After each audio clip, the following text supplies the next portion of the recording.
राज्यों को OBC list में संशोधन का अधिकार।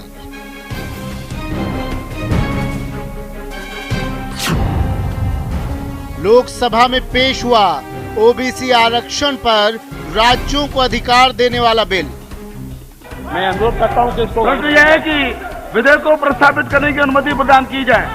जो सदस्य के पक्ष में वो हाँ कहें, जो सदस्य के विरोध में वो ना कहें।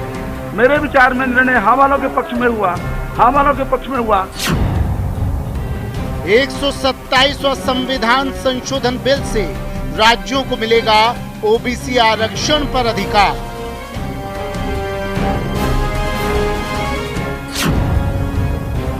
ओबीसी की लिस्ट में जातियों की लिस्टिंग का मिलेगा राज्य को अधिकार।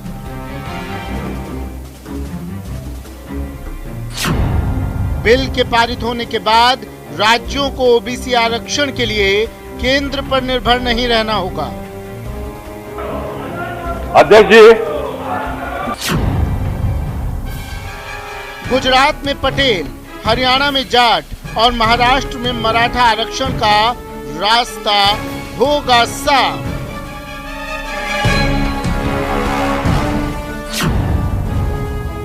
विवाद खत्म या शुरू? नमस्कार, बहुत स्वागत है आपका। प्राइम डिबेट देख रहे हैं आप, आपके साथ में जेपी शर्मा। संविधान संशोधन के जरिए ओबीसी लिस्ट तैयार करने का अधिकार फिर से राज्यों को देने का रास्ता साफ होने जा रहा है। सुप्रीम कोर्ट ने इस पर रोक लगाई थी, तो अब रास्ता केवल संसद का और संविधान संशोधन का ही बचता था।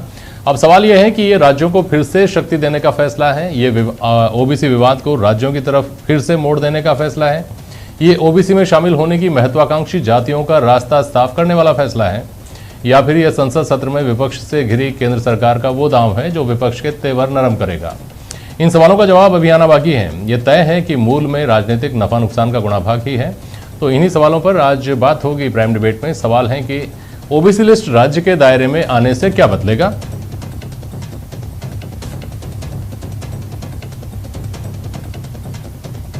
नया ओबीसी बिल विवादों को खत्म करेगा या बहुत सारे नए विवादों की नींव रखेगा?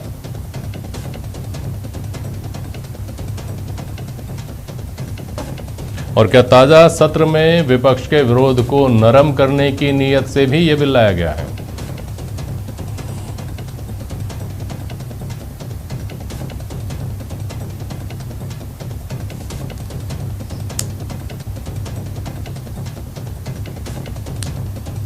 सुरेंद्र सिंह नरूका जी हैं, भारतीय जनता पार्टी के प्रवक्ता, और पाराशर नारायण जी हैं हमारे साथ, समता आंदोलन के प्रणेता हैं। आप स्टूडियो में हैं। सत्यनारायण सिंह जी हैं, ओबीसी कमीशन में आप रह चुके हैं, रिटायर्ड आईएएस हैं।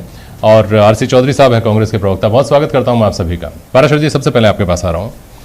बहुत संक्षेप में सबसे पहले आप इसको ब्रीफ करिएगा, चूंकि ज्यादातर लोग इसको मोटे मोटे तौर पर ही जानते हैं, इसकी तकनीकी गहराई को नहीं जानते हैं कि ओबीसी आरक्षण जैसे चला रहा था उसमें किस तरह की बदलाव की आवश्यकताओं को महसूस करते हुए क्या बदलाव कर दिए गए थे, जिसके बाद 5 मई का फैसला था, उसने एक नया रास्ता दिया और अब सरकार को वापस स्टेट्स के पास ये अधिकार देने के लिए बिल लाना पड़ रहा है, संशोधन करना पड़ रहा है। देखिए सर, ओबीसी का आरक्षण शुरू से तो ऐसा था, इंदिरा साहनी के जजमेंट से जो मंडल कमीशन के द्वारा लाया गया था, उसमें राज्यों को ही ओबीसी की सूचियां जारी करने के लिए कमीशन बनाने का, कानून बनाने का ये अधिकार दिए गए थे। लेकिन 102वें संविधान संशोधन द्वारा 15 अगस्त 2018 से जो लागू हुआ, उसके बाद से ये व्यवस्था हो गई थी कि संसद के पास ये अधिकार केंद्रित हो गए थे, भारतीय संसद के पास, और जो राष्ट्रपति अधिसूचित करेंगे वो ही ओबीसी कहलाए जाएंगे। क्योंकि 102वें संविधान संशोधन से एक तो ओबीसी आयोग को संवैधानिक दर्जा दे दिया गया, दूसरा संविधान में ओबीसी को डिफाइन कर दिया गया। डिफाइन करने के बाद ये कह दिया गया कि ये संवैधानिक पर्पज से, मतलब जो आरक्षण का देने के जो भी उद्देश्य संविधान के तहत, उसमें ये ही डेफिनेशन काम आएगी जो इसके तहत ओबीसी कहलाएंगे वही, और वो थे जो राष्ट्रपति अधिसूचित करेंगे वही ओबीसी कहलाएंगे। राष्ट्रपति महोदय ने या संसद ने 15 अगस्त 18 के बाद 102वें संविधान संशोधन के लागू होने के बाद आज की तारीख तक एक भी जाति, वर्ग या समुदाय को ओबीसी घोषित नहीं किया है, अधिसूचित नहीं किया है। ठीक है। तो हमारा क्लेम ये था कि जी ये तो अभी ओबीसी मैदान में ही नहीं है, ओबीसी आरक्षण है, लेकिन ओबीसी की सूचियां तो नल एंड वॉइड हो गई। जो राज्यों ने घोषित की थी वो तो संविधान के खिलाफ हो गई हैं। संविधान में डेफिनेशन दे दी है, जो राष्ट्रपति अधिसूचित करेंगे वही होंगे ओबीसी। तो ये चीज चलते चलते हमने रिटर्न भी की इसके मामले में, हाँ जी। और लोगों को समझ में आना भी लगा। लोगों ने कहा ऐसा थोड़ी होता, कई हमारी खिलाफत भी हुई। लेकिन जब मराठा आरक्षण का जो फैसला था वो हाईकोर्ट से, मतलब महाराष्ट्र हाईकोर्ट से जल्दी डिसाइड हो गया, और वो सुप्रीम कोर्ट से भी डिसाइड हो गया, और सुप्रीम कोर्ट ने हमारी बात पर ठप्पा लगा दिया कि बिल्कुल साहब ये संसद ही जो डिसाइड करेगी। अब संविधान संशोधन के बाद यही स्थिति है, जो संसद डिसाइड करेगी वही ओबीसी होगा, और जो राष्ट्रपति अधिसूचित करेंगे वही ओबीसी कहलाएगा। तो राज्यों का अब कोई अधिकार नहीं रह गया है।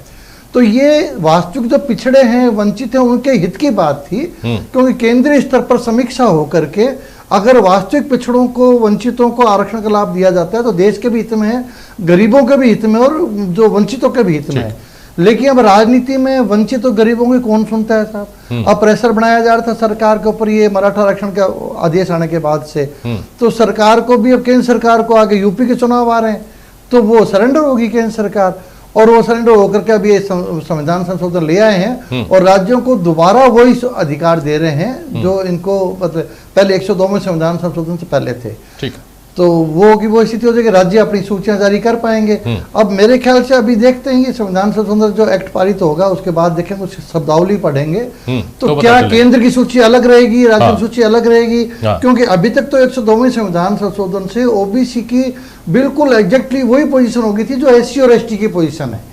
जो केंद्र को सारे अधिकार थे, राज्यों को सिर्फ रिकमेंडेशन का अधिकार था, और बाकायदा वही प्रोसीजर था। एनसीबीसी रिकमेंड करेगा, कैबिनेट अप्रूव करेगी, संसद पारित करेगी, और राष्ट्रपति अधिसूचित करेंगे, जो कि वो अपने एससी एसटी में होता है। तो वो बड़ी अच्छी प्रक्रिया थी, दूध का दूध पानी का पानी हो जाता था, और वास्तविक हकदार को लाभ मिलता था। अब देखते हैं ये शब्दावली क्या आती है 127 संविधान संशोधन की, उसके बाद क्या पोजीशन बनती है, राज्यों और उसकी सूचियां अलग अलग रहती हैं या सेम हो जाएंगी, इसको देख कर डिसाइड कर पाएंगे। ठीक है नरूका साहब, अगर ये सुधार के लिए किया गया फैसला था तो अब इस फैसले को बदलने के पीछे की मंशा क्या है? देखो, भारतीय जनता पार्टी का हमेशा यही रहा कि सभी जो भी आरक्षण है, आरक्षण के साथ उनको संरक्षण भी मिले। इस बारे में मैं बताऊं कि जो संविधान में 102वां संशोधन किया, उस संशोधन में पिछड़ा वर्ग आयोग को एक संवैधानिक दर्जा दिया गया, वो भारतीय जनता पार्टी ने दिया। वो संवैधानिक दर्जा किस बात का दिया गया? वो केवल आरक्षण के लिए नहीं था, पिछड़ा वर्ग को संरक्षण के लिए भी था। आप उसके 102 के संशोधन को अगर अपन पूरा पढ़ते हैं तो उसमें जो भी पिछड़ा वर्ग हो उसके खिलाफ कोई कार्रवाई होती हो, या उसके कहीं ऐसी जातियां हो जो पिछड़े में है लेकिन उसको सम्मिलित नहीं किया जाता, या उनके ऊपर कोई अत्याचार होते हैं, तो बाकायदा राष्ट्रीय आयोग का जो गठन किया, उसको जो संवैधानिक दर्जा दिया गया था, उसमें शिकायत की जा सकती थी, उसको निराकरण किया जा सकता था। तो 102 वाला संशोधन की ही आगे की जो परिपाटी थी वो 127वां संशोधन है, जिसमें बाकायदा कई स्टेट गवर्नमेंट से भी, मुख्यमंत्रियों की तरफ से भी ये बात थोड़ी कम हजम होती है सर सुरेंद्र जी, कि आपको 102 के बाद 127वां संशोधन करने के लिए कोर्ट के आदेश का इंतजार करना पड़ा, जिसका कोई पता नहीं था कि मराठा आरक्षण को लेकर के कोई सुप्रीम कोर्ट जाएगा। उस सुप्रीम कोर्ट के वर्डिक्ट में 50% की कैप पर तो सुनवाई होगी, लेकिन लगे हाथों ये भी बात आ जाएगी कि स्टेट नहीं देंगे, अब केंद्र ही देगी। आप इस बात का इंतजार थोड़ी कर रहे थे 2018 के बाद? सुप्रीम कोर्ट ने, अच्छा, दूसरी बात ये कि क्या अब आप जो बात कर रहे हैं उसका मतलब ये निकाला जाए कि संरक्षण देने का जो पहलू है वो तो केंद्रीय पिछड़ा वर्ग आयोग करता रहेगा, और आरक्षण आपके राज्यों को दे रहे हैं, ये मतलब निकाला क्या इसका? जो पिछड़ा वर्ग है उस पिछड़ा वर्ग को केवल आरक्षण देने से ही अगर उसकी इतिश्री नहीं होती, अगर पिछड़ा वर्ग को आरक्षण के साथ साथ में आप संरक्षण भी दिया जाना आवश्यक है, उसको संवैधानिक दर्जा अगर किसी ने दिया तो भारतीय जनता पार्टी ने दिया। आरक्षण की बात करें तो मेडिकल के अंदर भी अभी आपने देखा थोड़े दिन पहले, अगर आर्थिक जो ये पिछड़ा वर्ग है उसको अगर आरक्षण की बात करी तो भारतीय जनता पार्टी की केंद्र सरकार ने की। आज जो राज्यों को दिए जाने का जो दर्जा, राज्य सरकारें जैसे उसमें कई स्टेट्स में ऐसा होता था कि वो सूचियां बना के किस को कौन सी जाति उसको अंदर रखा जाए, कौन सी को बाहर रखा जाए। इस बात के लिए इन्होंने ये जो संशोधन किया है, उस संशोधन से ये चीज क्लियर हो गई कि किसी स्टेट में अगर कोई ऐसी जाति है जिसको पिछड़ा वर्ग में आना आवश्यक है, उस पिछड़ा वर्ग के लिए भी उस जाति को जो संविधान में सेक्शन जो आर्टिकल है 368B, उसके अनुसार भी देखना पड़ेगा, जो 102 में से जो संशोधन किया था। तो क्या वो उसके अंदर आती है या नहीं आती है? तो राज्य की तरफ से भी इस बात की सिफारिश है, राज्य सरकार भी दे, क्योंकि बीच में यह हो गया था कि राज्य सरकारें किसी न किसी तरीके से किसी को ओबीसी की लिस्ट में डाल देती थी, उसके बाद वो उस पर ये थोप देती थी साहब ये तो केंद्र सरकार मंजूरी देगी तभी होगा। तो आज राज्य सरकारों को जब ये सुविधाएं दी है, राज्य सरकारों को ये अधिकार केंद्र सरकार से दिया है, वो केवल पिछड़ा वर्ग के आगे के उत्थान के लिए दिया है कि राज्य सरकार उसमें क्या करे। सुरेंद्र जी, जो बीच में हो गया था वो अब होगा तो उसको कैसे रोकेंगे? अगर वो किसी भी जाति को जोड़ करके कहते हैं हाँ साहब इसको भी दीजिए, तो अब क्या हो जाएगा? क्या परिवर्तन आ जाएगा? मंशा तो सुधार की थी ना, मंशा तो ये थी ना कि हर किसी जाति को बिना किसी पैरामीटर के ओबीसी में शामिल नहीं किया जा सके। गहन जांच पड़ताल के बाद केंद्र से हो और केंद्र के स्तर पर आंदोलन करके और तमाम दूसरे रास्ते अपना करके दबाव बना लेना, संसद को दबाव में ले आना, ये मुश्किल होता है, ये आप सब हम सब जानते हैं। तो उस स्थिति में इस सुधार का फिर फायदा क्या निकला? और ये कहकर आप थोड़ी बचा जा सकता है कि बीच में पैरामीटर तो बाकायदा अभी भी रहेंगे, पैरामीटरों में कोई चेंजिंग नहीं होगी। बाकायदा अभी ये जो संशोधन आएगा उसमें जो लीगल लैंग्वेज है वो क्या रहेगी, लेकिन पैरामीटर तो बाकायदा अभी भी रहेंगे। बिना पैरामीटर यानी जो केंद्र अधिकार देते हैं तो वो तो राजनीतिकरण हो जाएगा। ठीक है, इसका मतलब यह है कि आपने जो कहा कि केंद्र के ऊपर बात डाल दिया करते थे, वो केंद्र के ऊपर बात डालने की स्थिति कम से कम अब नहीं आएगी, जो भी हो। लेकिन चौधरी साहब, इससे हो तो भला ही रहा है। आप लोगों को तो इस बात पर आपत्ति भी थी कि स्टेट्स को हमारा जो फेडरल सिस्टम है उसी को डैमेज कर देगा इस तरह का अगर इंतजाम किया गया तो इसका तो स्वागत करते हैं चौधरी जी। देखिए जेपी शर्मा जी, मैं ये कहना चाहूंगा कि मेरे से पहले दो वक्ताओं ने बात कही, राष्ट्रपति ने बात कही, बड़ी महत्वपूर्ण बात कही। उन्होंने कहा कि गलती में सुधार किया है। 2018 के अंदर जो कॉन्स्टिट्यूशनल अमेंडमेंट किया 102, उसके बाद में जो परिस्थितियां बनी और उनकी वजह से सुप्रीम कोर्ट में जाना पड़ा, और सुप्रीम कोर्ट ने जिस प्रकार से कहा, उस 2018 का जो 102 के अंदर ऐसा प्रभाव हुआ कि पूरे देश के अंदर 617 जातियों को उस रिजर्वेशन से बाहर आना पड़ा। जो जातियां हैं वो बाहर निकल गई क्योंकि केंद्रीय सूची ही अधिसूचित कर रही थी। आज जो आपने राज्यों को अधिकार दिए, ये पूर्ववर्ती अधिकार थे, लेकिन राज्यों के अधिकार की मांग जो अलग अलग राज्यों के अंदर आंदोलन हुए, अलग अलग राज्यों के अंदर जिस प्रकार से जातियों का जो आंदोलन है, चाहे मराठा को, पटेलों को, जाटों का हो, लिंगायतों का, पूरे देश के अलग अलग हिस्से के अलग अलग मांगे रही। आज सबसे महत्वपूर्ण यह है कि भारतीय जनता पार्टी की मंशा क्या चुनाव को लेके है या जातियों को संरक्षण और चुनाव उसको हिस्सेदारी की है? अगर हिस्सेदारी की होती तो आज भी देश के 27 राज्यों में इस रिजर्वेशन की कैप को लेकर सबसे बड़ा महत्वपूर्ण मुद्दा है। हम चाहते हैं कि केंद्र इस प्रकार से गणना करे, इस प्रकार से उनकी भागीदारी हो, जिस राज्य के अंदर जो जितनी भी जो गणना है, कितने ओबीसी की जातियां हैं, कितना ओबीसी का उसके अंदर इन्फ्लुएंस है, जब तक अगर ये नहीं करेंगे तो निश्चित रूप से आपने बात सही कही कि लड़ाई राज्यों के स्तर पे मरने का पुनः एक प्रयास उन्होंने छोड़ दिया है।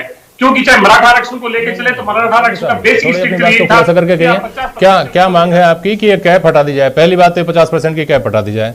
दूसरी बात, आप ये चाह रहे हैं कि उसका वर्गीकरण इस तरह से हो कि जिस जाति के जितने लोग हैं उसके अनुपात में उसको बांट दिया जाए, यही करना चाह रहे हैं क्या?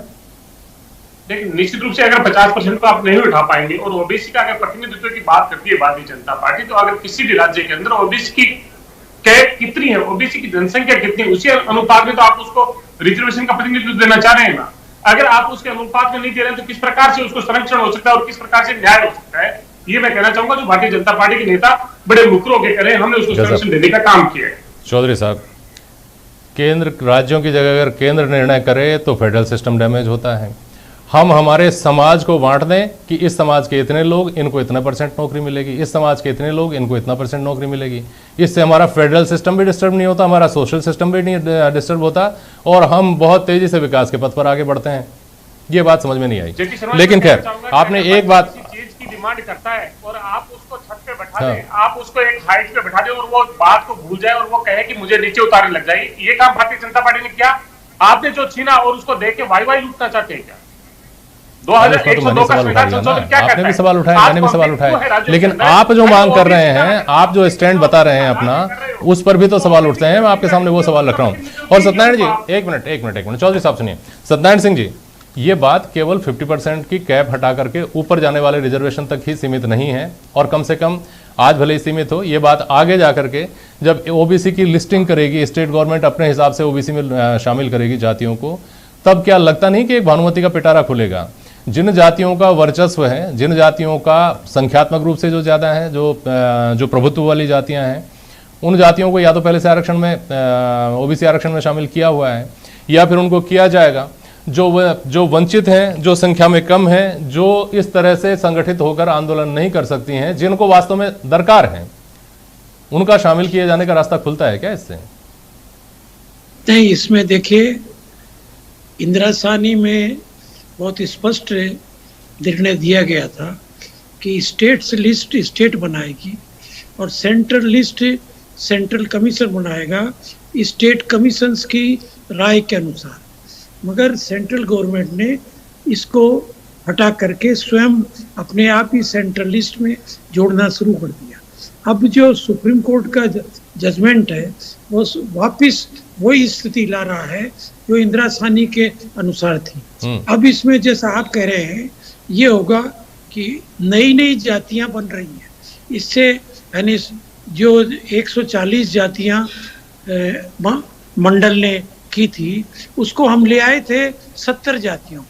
अब लोग ले आए उसको 91 पे और अब भी सैकड़ों दरखास्तें हैं, लोग उपजातियां बना करके कर रहे हैं। अब ये अगर सेंट्रल कमीशन के अप्रूवल से होता तो पॉलिटिकल इंटरफेरेंस कम होता।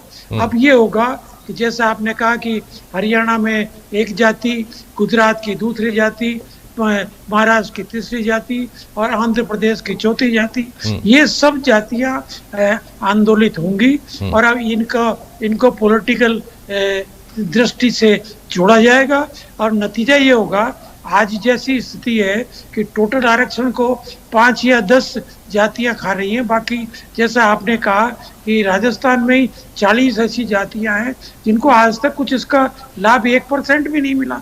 तो नतीजा ये होगा कि जातियों में वैमनस्य होगा, जातियों में असमानता होगी, पॉलिटिकल इंटरफियरेंस से लिस्टें बनेंगी और सेंट्रल के लिए भी ये जिन जातियों को सेंट्रल ने मना किया है उनके लिए भी सेंट्रल को करना पड़ेगा। सेंट्रल को ये करना ही था तो ये करना चाहिए था। ये ओबीसी की बहुत बात करते हैं प्रोग्रेस करने की, इनको रिवीजन करने का प्रावधान इसमें करना चाहिए था। जैसा कि पहले सुप्रीम कोर्ट ने भी कहा, मंडल में भी था, 10 साल में इस सूची का रिवीजन हो। आपको ताज्जुब होगा कि जो लिस्टें आज तक बनी है वो बढ़ती जा रही है। यही तो बात दिलचस्प है सत्यनारायण सिंह जी। 10 साल में रिवीजन की बात छोड़िए, 10 साल में रिवीजन की बात छोड़िए, स्थिति ये नहीं है क्या, सच्चाई ये नहीं है क्या?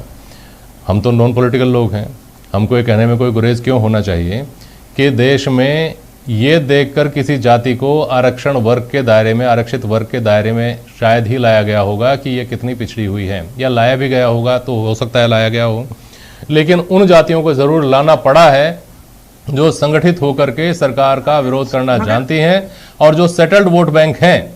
ये सच्चाई नहीं है क्या सत्यनारायण सिंह जी?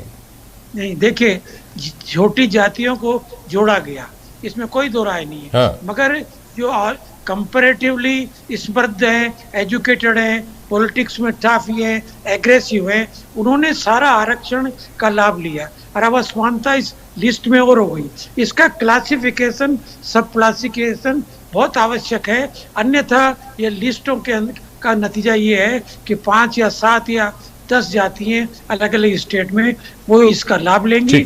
जातिवाद बढ़ रहा है, बढ़ेगा, आपस में वैमनस्य बढ़ेगा। ये बहुत बड़ी चिंता की तरफ आपने इशारा किया। पाराशर नारायण जी, सत्यनारायण सिंह जी ने और आपने इस मामले पे बहुत गहराई से अध्ययन किया है और आप लगातार इसको लेकर के संघर्ष भी कर रहे हैं। कुछ कड़े फैसले लिए बिना इस समस्या का स्थायी समाधान नहीं हो सकता। राजनीति से परे हम सियासत के आरोप भाजपा पे लगा दें, सियासत पे के आरोप कांग्रेस पे लगा दें। 1 मिनट के लिए फर्ज करिए कि सियासत से ऊपर उठ जाती हैं हमारी जातियां, जो भी राज कर रही हैं, वो जहां भी राज कर रही हैं वहां अगर कोई कड़ा फैसला लेना पड़े जो कि इस समस्या का हमेशा के लिए समाधान करता हो, वो कड़ा फैसला क्या हो सकता है पाराशर नारायण जी? वो कड़ा फैसला हमारी निगाह में ये है साहब, जो EWS के 5 मानदंड हैं वो एज सच OBC पे भी लागू कर दिए जाएं, फिर चाहे राज्य सूचियाँ बनाएं, उससे कोई फर्क नहीं पड़ेगा। वास्तव में वंचितों को, गरीबों को और पिछड़ों को लाभ मिलेगा आरक्षण का और उनको जो सरकारी नीतियाँ हैं उसका फ़ायदा ही मिलेगा। ये एक सेंटेंस में बात है और वो हम OBC से ही रिट लगवा रहे हैं और वो करना ही पड़ेगा, केंद्र सरकार, राज्य सरकार को करना पड़ेगा।